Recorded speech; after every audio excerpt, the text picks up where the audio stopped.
Well, new reports showing that an increasing number of workers are happily leaving their office jobs to become self-employed, and that, well, this trend is going to become supercharged very soon. About 27 million Americans are expected to leave their full-time jobs by 2020, bringing the total number to 42 million. This according to FreshBook, and about 40% of them will be millennials. Joining me now to discuss, Madison Gesiotto, Washington Times columnist, National Diversity Coalition for Trump advisor, Jillian Melcher, Wall Street Journal editorial page writer, and back with us, Ali Stuckey. Let me start with you, Madison.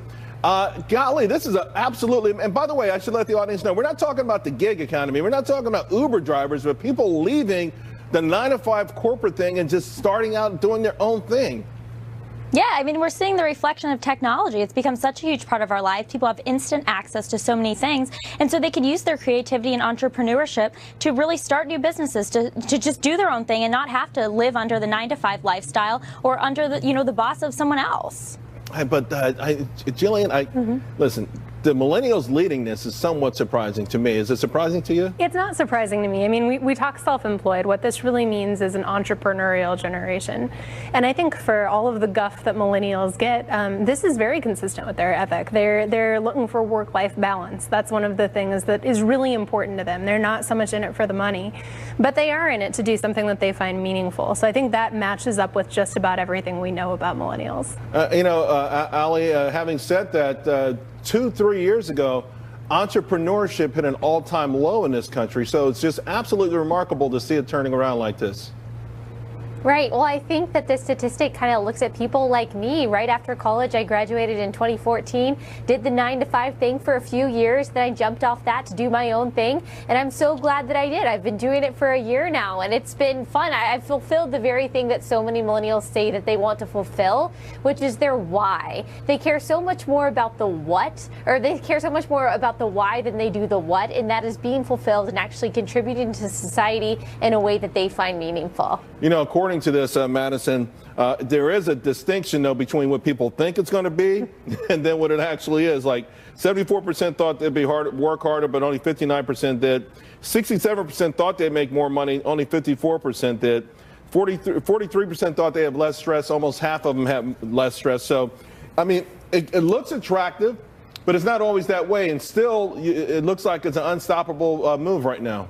Yeah, but I mean, that's the reality of taking risks. When you're going to go out on your own, you're going to be an entrepreneur, you're going to start something new, you're going to take those risks. And so sometimes it's not going to pan out exactly how you expected. But I talked to so many people that, yeah, maybe they're not making as much money as they expected they would or hoped they would, but they think it's worth it because their voice is what's most important to them. And when they're under that 9-to-5 job, they weren't really able to use their creativity and their voice to do exactly what Ali said, to do their why, to live out their why, and to really be passionate about the things they believe in. Right. And so that, I think, kind of overshadows some of these negatives, like working a little harder or making a little bit less money than they had. And then, of course, when they do make the money, a lot of them come in with the reality that there are a lot of things that they voted for or thought they were voting for that maybe they didn't like.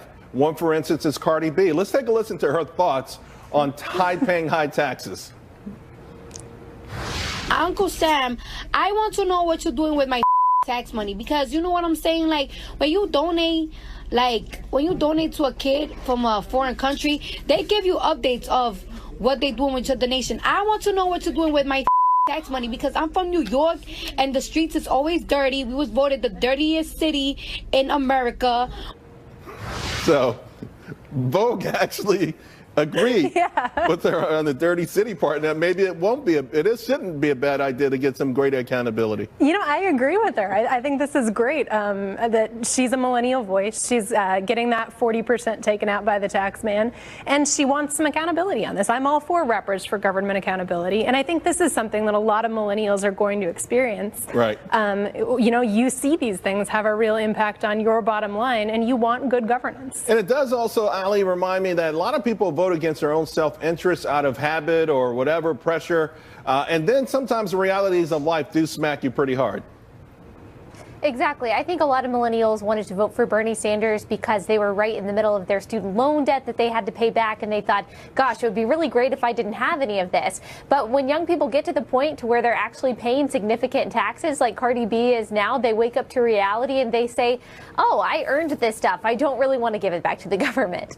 Yeah, and I agree with her. I want to know what they're doing with that money in New York City.